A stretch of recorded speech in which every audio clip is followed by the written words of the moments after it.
Hello, welcome to Teaching Bio. Today we're going to look at the ninth required practical for AQA A-level biology, and that is the effect of certain factors on the rate of respiration.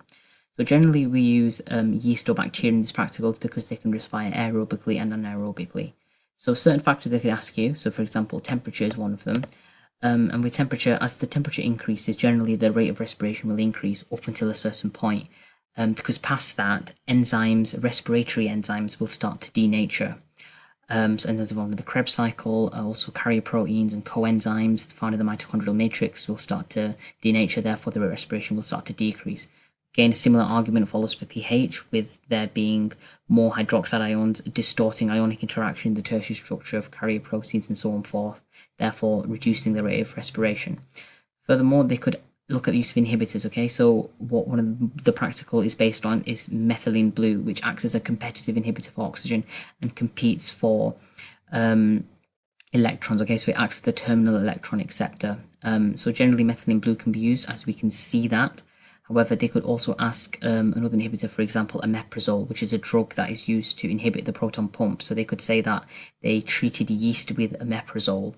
How will that work? Well, if the proton pump is sort of inhibited, that means that there can be no proton gradient being formed. Therefore, the electron transport chain in mitochondrial membranes is disrupted, and so oxygen cannot act as a terminal electron acceptor.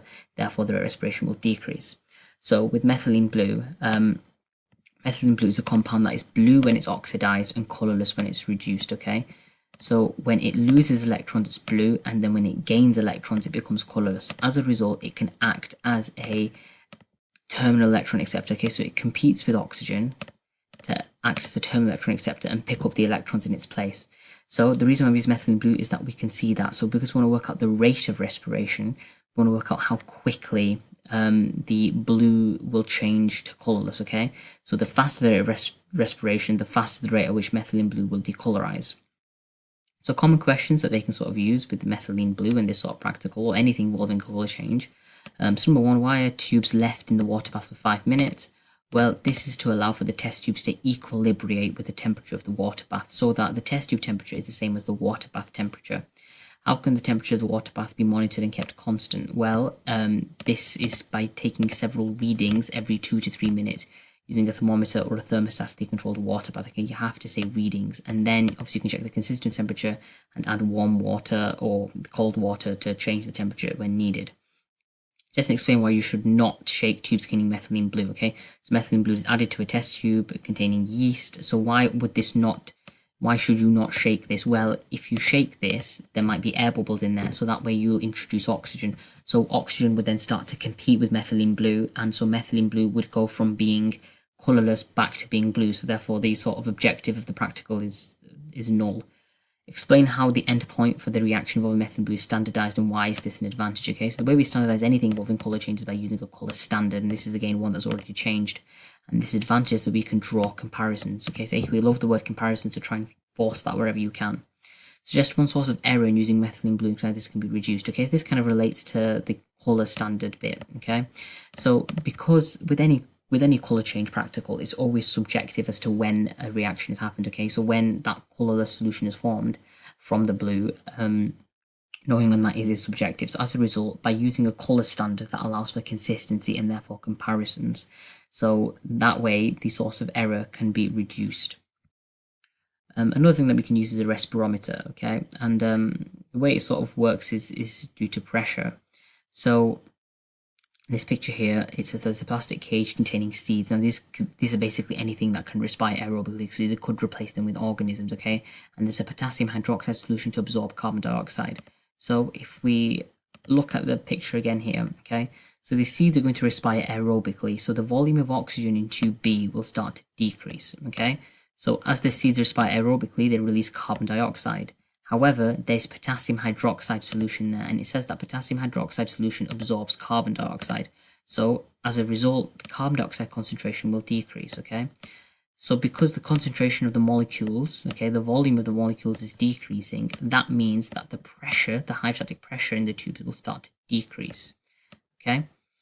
As a result, this creates a pressure gradient. There's a higher hydrostatic pressure at A, okay, there's a higher PA, I'm just going to put for pressure, and at B there is a lower hydrostatic pressure, okay, and as a result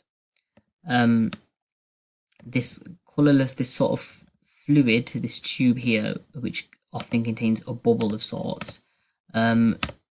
So capillary U tube containing color liquid, this will move from A to B, okay? So it'll move down the pressure gradient towards B, okay? So A to B.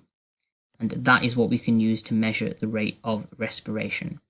Okay, so how we can write that in an exam is that the organism or whatever is in there respires aerobically, taking in oxygen, giving out carbon dioxide. The carbon dioxide expired will be absorbed by potassium hydroxide solution that will lower the hydrostatic pressure. And so the manometer fluid is what it can be called, or the air bubble, or whatever fluid is in there, will move down its pressure gradient towards the organism tube, towards tube B, okay, the other tube. So how can we use this to measure the rate of respiration? Well, this effectively tells us what the rate of oxygen consumption is, okay? And in order to work these out, we need to take some measurements. And these are things such as how far the bubble will move from there to there, the time it takes for the bubble to move, the mass of the organism, this is not applicable all the time, and also the radius of the capillary tube. So the way to sort of work out what you need to measure is by looking at the units, okay? And if the units contain grams, for example, that shows that we need to account for the mass of the organism. But generally, these are the two sort of main ones that will be taken, okay? It's the distance the bubble in there will move, and the time taken, and that will give you a value of the rate of oxygen consumption, and that is therefore the rate of respiration. Okay, so common questions that they can sort of ask with respirometers is as follows. So number one, the respirometer apparatus is left open for 10 minutes. Explain why. Okay, so the reason you can give is that this allows the apparatus to equilibrate, okay? It allows for overall pressure exchange, okay? So that's all pressure expansion or pressure change. It allows the respiration rate of the organism, or, well, in this context here, the seeds, to stabilize. And it allows for motile organisms to get used to the environment, okay? So that would not be applicable to this here because seeds are not motile, okay? A constant temperature must be maintained. Suggest a range for this temperature and explain your reasoning, okay? So this would be something looking at a piece of, for example, tissue. So 20 to 40 degrees Celsius, okay, so around body temperature. They'd obviously give you more context to work this out depending on whatever data is given in the question.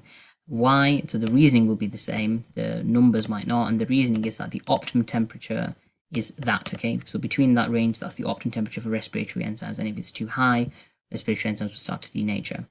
Okay, so an application question. A student investigated the rate of respiration using seeds which were respiring anaerobically. Explain where the air bubble will move in the coloured liquid. In this case, the air bubble will not move anywhere, okay? It'll remain stationary. Because it's respiring anaerobically, it's not taking in any oxygen. So that means that we're not establishing a pressure gradient, okay? The potassium hydroxide is only going to absorb carbon dioxide and not the oxygen. So that way we cannot lower the pressure in the tube.